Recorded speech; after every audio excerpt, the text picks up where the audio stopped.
नमस्कार दोस्तों, आपका स्वागत है एक बार फिर से आज स्टडी में। मैं हूँ यश और हम कंटिन्यू करने वाले हैं हिस्ट्री की जो सीरीज थी, इतिहास की जो श्रृंखला थी। जो 9वीं की कक्षा का इतिहास हम पढ़ रहे थे, एनसीईआरटी चैप्टर का नाम था फ्रेंच रिवॉल्यूशन, फ्रांसीसी क्रांति। तो आज हम उसका दूसरा अध्याय या दूसरा वृत्त फिर से शुरू करने जा रहे हैं, जिसका नाम है आउटब्रेक ऑफ द रिवॉल्यूशन। तो outbreak of the revolution Hindi में हम कहेंगे क्रांति की शुरुआत। कैसे क्रांति की शुरुआत होती है, फ्रांसीसी क्रांति किस तरह से शुरुआत होगी, हम इसको आज अच्छी तरह से समझने वाले हैं। तो चलिए शुरू करते हैं। तो पिछले भाग में हमने पिछले हिस्से में जो है हमने देखा था कि किन कारणों से जो लुई 16वां था उसने टैक्सों को बढ़ा दिया था, कर बढ़ा दिए थे। लेकिन क्या आप सोच सकते हैं कि उसने ऐसा कैसे किया होगा? चलिए देखते हैं। प्राचीन जो राजतंत्र होता था उसके अनुसार फ्रांसीसी सम्राट अपनी मर्जी से टैक्स नहीं लगा सकता था। इसके लिए उसे एक स्टेटस जनरल या प्रतिनिधि सभा की जरूरत होती थी, और इस प्रतिनिधि सभा को केवल वही बुला सकता था, यानी कि सम्राट ही बुला सकता था, इसे कोई और बुला सकता था। और ये इस जो सभा है इसमें यही सभा निर्णय लेती थी कि करों को लगाया जाए या ना लगाया जाए। इसी सभा के द्वारा टैक्स को लगाने के लिए मंजूरी दी जाती थी। और ये जो सभा है तो अभी आखिरी बार 1614 में बुलाई गई थी, और अब ये फिर से बुलाई जाने वाली थी एक फ्रांसीसी राजा लुई 16 के द्वारा। तो 5 मई 1789 को लुई 16वां सभा को बुलाता है और नए करों के प्रस्ताव के अनुमोदन करता है। प्रतिनिधियों की जो मेजबानी है उसके लिए वर्साय जो है, वर्साय में एक आलीशान भवन होता है, उसको सजाया जाता है। वर्साय का जो आलीशान भवन था उसका नाम था रेस्प्लेंडेंट हॉल। ये जो रेस्प्लेंडेंट हॉल था इसको बहुत अच्छी तरीके से सजाया जाता है और प्रतिनिधियों की बैठक बुलाई जाती है। इस जो मीटिंग में, इस जो सभा में, तो पहले और दूसरे वर्ग के जो लोग थे, पहले और दूसरे स्टेट के जो लोग थे, उनके प्रतिनिधि 300 की संख्या में पहुंचते हैं। 300 सदस्य पहले और दूसरे वर्ग के प्रतिनिधि बन के जाते हैं, जबकि तीसरे वर्ग से टोटल 600 सदस्य उनके प्रतिनिधि के रूप में स्थान ग्रहण करते हैं। किसानों, औरतों और कारीगरों को सभा में जो था प्रवेश वर्जित था। इसी कारण सबको अपने अपने प्रतिनिधि भेजने थे, और यही कारण था कि जो तीसरे वर्ग के लोग थे उन्होंने शिक्षित वर्ग और समृद्ध जो लोग थे अपने वर्ग में, उनको प्रतिनिधि के रूप में चुनकर भेजा।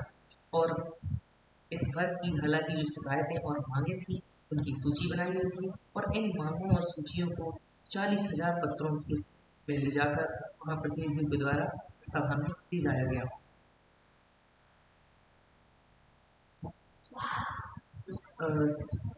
उस समय एक वोटिंग सिस्टम था उस देश में, फ्रांस में एक देश है, फ्रांस देश में उस समय वोटिंग सिस्टम था। तो स्टेटस जनरल्स के नियमों के अनुसार एक वर्ग को एक एक मत देने का अधिकार था, एक एक वोट हर एक वर्ग से दिया जा सकता था। इस बार भी जो लुई 16 था उसको इस प्रथा का पालन करना ही था, वह इस चीज़ के लिए दृढ़ प्रतिज्ञ था।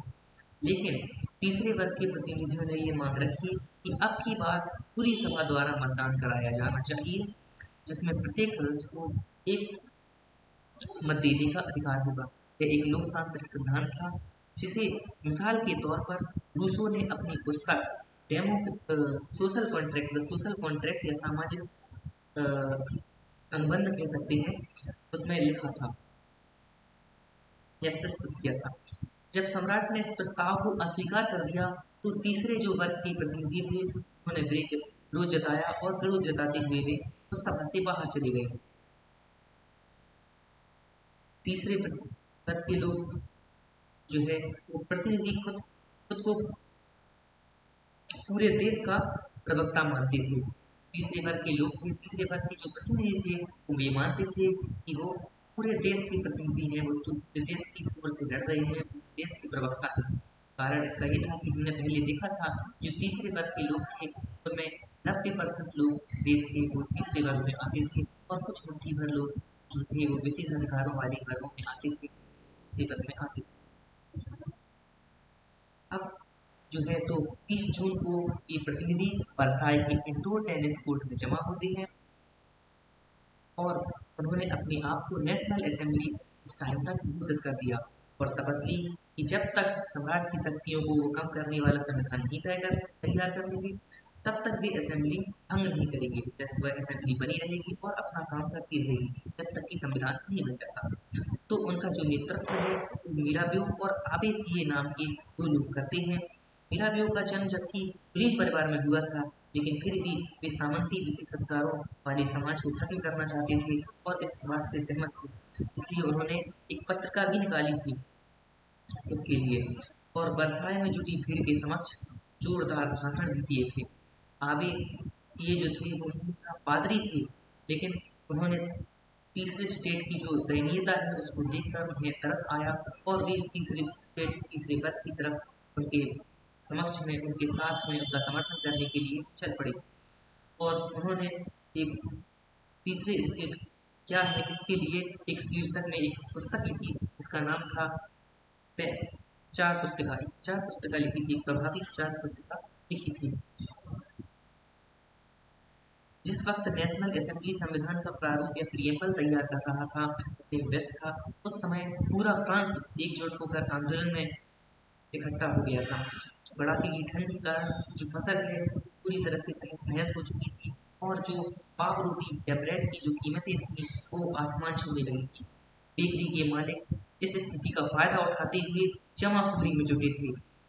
बेकरी की दुकानों पर घंटों के इंतजार के बाद जो गुस्साई औरतें थीं उनकी भीड़ दुकान पर धावा बोल देती है और दूसरी तरफ सम्राट ने सेना को शहर में प्रवेश करने का आदेश दे दिया। पेरिस शहर में सेना के नौजवान घुसपैठ करने लगे। जो क्रुद्ध भीड़ थी उसने 14 जुलाई को जो बैस्टिल था, जो वहाँ का जो किला था, उस पर धावा बोल दिया और उसे नस्त नाबूद कर दिया। देहाती इलाकों में गांव-गांव यह अफवाह फैल गई कि जो जागीरों के मालिक थे उन्होंने भीड़ पर डकैत लुटेरों के गिरोह को बुला लिया है और पक्की फसलों को तबाह करने निकल पड़ी है। कई जिलों में इस भय से आक्रांत होकर किसानों ने कुदालों और हिच्चों से ग्रामीण किलों पर आक्रमण कर दिया और उन्होंने अन्न भंडारों को लूट लिया। लगान संबंधी दस्तावेजों को जलाकर ही राख कर दिया गया। कुलीन बड़ी संख्या में अपनी जागीरें छोड़कर भाग गए। कई लोगों ने तो पड़ोसी देशों में जाकर शरण ले ली। अपनी विद्रोही प्रजा की शक्ति का अनुमान लगा के लुईस 16वां ने अंततः नेशनल असेंबली को मान्यता दी थी। जो राष्ट्रीय सभा थी उसको आखिर मान्यता देनी पड़ी लुईस 16वां के द्वारा और यह भी मान लिया गया कि उसकी सत्ता अब संविधान के अंकुश से चलेगी। 4 अगस्त 1789 को की रात को जो असेंबली ने करों, कर्तव्यों और बंधनों वाली जो सामंती व्यवस्था थी उसके उन्मूलन का आदेश पारित कर दिया। यानी कि अब ये सारी सिस्टम जो थे, जो प्रिविलेजेस वाला सिस्टम था वो खत्म होने वाला था और जो टैक्सेस थे वो भी लोगों के सर से हटने वाले थे। जो टैक्सेस का बोझ था हमने देखा था कि किस तरह से केवल तीसरे वर्ग पर टैक्सेस का सारा बोझ था वो भी अब खत्म होने वाला था। धार्मिक इसके अलावा धार्मिक कर भी समाप्त होने वाले थे। इस प्रकार कम से कम 20 अरब लिबरिक की संपत्ति सरकार के हाथ में आ गई। जो 20 अरब संपत्ति लिबरिक की संपत्ति जो सरकार या जो शासन अभी महामारी से जूझ रहा था उसके पास पैसे बहुत कम थे। अब ये सब हटा देने के बाद यहाँ पर 2 बिलियन यानी कि 20 अरब लिबरिक की संपत्ति वहाँ पर इकट्ठा हो गई। नेशनल असेंबली ने सन 1791 में संविधान का प्रारूप पूरा कर लिया आखिर और इसका मुख्य उद्देश्य ही था सम्राट की शक्तियों को सीमित करना। एक व्यक्ति के हाथ में जो केंद्रीकृत होने के बजाय अब इन शक्तियों को विभिन्न संस्थाओं में बांट दिया गया, जो कि अभी हमारे देश में भी इसी तरह से चल रहा है। इसमें हमारी 3 जो है वो संस्थाएं आती हैं, इसमें लेजिस्लेटिव, एग्जीक्यूटिव और जुडिशरी। हिंदी में हम विधायिका, कार्यपालिका और न्यायपालिका कहते हैं। इस प्रकार फ्रांस में जो है वो संवैधानिक राजतंत्र कॉन्स्टिट्यूशनल मोनार्ची की शुरुआत हुई और इसकी नींव रखी गई और फ्रांस एक संवैधानिक राजतंत्र बन गया। अब ये जो नया एक राजनीतिक जो तंत्र है वो हमारे सामने उजागर हुआ, और इसे हम देखेंगे एक चित्र 7 में। ये रहा हमारा चित्र 7, फिगर 7। इसमें हम समझते हैं कि ये जो 3 संस्थान हैं किस तरह से काम करती हैं। एक है न्यायपालिका। न्यायपालिका में जो होता है वो जज होता है, और ये वोटिंग के माध्यम से जज को चुना जाता है। एग्जीक्यूटिव में हमारा जो राजा यानी कि लुई 16वां का काम करता है, और जो तो पहले से ही राजा है। और जबकि जो लेजिस्लेचर यानी हमारी विधायिका है उसमें टोटल 745 MP थे, तो मेंबर थे, जिसमें ये भी वोटिंग के माध्यम से ही यहाँ पर चुने जाते थे। जबकि जो विधायिका के सदस्य थे वो राजा पर कंट्रोल रखते थे, अंकुश बनाए रखते थे, और जो सारे मंत्री थे उन पर भी इनका कंट्रोल था। जबकि राजा के पास एक वीटो की शक्ति थी, जिससे वो कभी कभी अपना मत मनवा सकता था। और जो ये इलेक्टर्स थे उनमें 5,000 लोग, 50,000 लोग जो है वो चुने जाते थे, और जो कि इन एक्टिव सिटीजन्स में से आते थे। एक्टिव सिटीजन्स और पैसिव सिटीजन को हम आगे जाकर समझते हैं। एक्टिव सिटीजन्स जो होते हैं वो ऐसे लोग होते हैं जो 25 वर्ष से अधिक उम्र वाले हैं, और जो कम से कम 3 दिन की मजदूरी के बराबर टैक्स चुकाते हैं। और बाकी सारे जो पुरुष और महिलाएं होते थे पैसिव सिटीजन्स के अंदर रखा जाता था, सक्रिय नागरिक और निष्क्रिय नागरिक। अब जो इलेक्टर्स हैं वो कैसे बन सकते थे, तो इलेक्टर्स या निर्वाचक बनने की योग्यता यह थी कि उसको प्राप्त करने के लिए, असेंबली का सदस्य होने के लिए लोगों को करदाताओं की उच्चतम श्रेणी में होना जरूरी था। सबसे ज्यादा टैक्स जो पे करेगा वही इलेक्टर्स के रूप में उभर कर सामने आ पाएगा। इसके बाद जो है इस तरह से फ्रांस का संविधान बन जाता है, और पुरुष और नागरिक वहाँ पर पुरुष और नागरिकों के लिए अधिकारों की घोषणा पत्र जारी किए जाते हैं। इस तरह से जीवन के अधिकार, अभिव्यक्ति की स्वतंत्रता के अधिकार, कानूनी बराबरी के अधिकार, उन सबको नैसर्गिक एवं अहरणीय अधिकार के रूप में स्थापित कर दिया जाता है। अर्थात ये अधिकार प्रत्येक व्यक्ति को जन्म या जन्म से ही प्राप्त थे, और इन अधिकारों को कभी छीना नहीं जा सकता था। और राज्य का यह कर्तव्य बन गया था कि वे इन सारे अधिकारों की रक्षा करें और अपने देश को विकसित बनाएं। तो ये था हमारा इतिहास के पहले अध्याय का दूसरा बिंदु या दूसरी रूपरेखा, जिसको हमने आज पूरी तरह से पढ़ा और समझा। आशा है आपको सारी चीज़ें समझ में आ गई होंगी, और अगर आपको फिर भी कोई संशय शंका रह जाती है आप कमेंट सेक्शन में पूछ सकते हैं। Thank you for watching. Like, share and subscribe. Thanks a lot.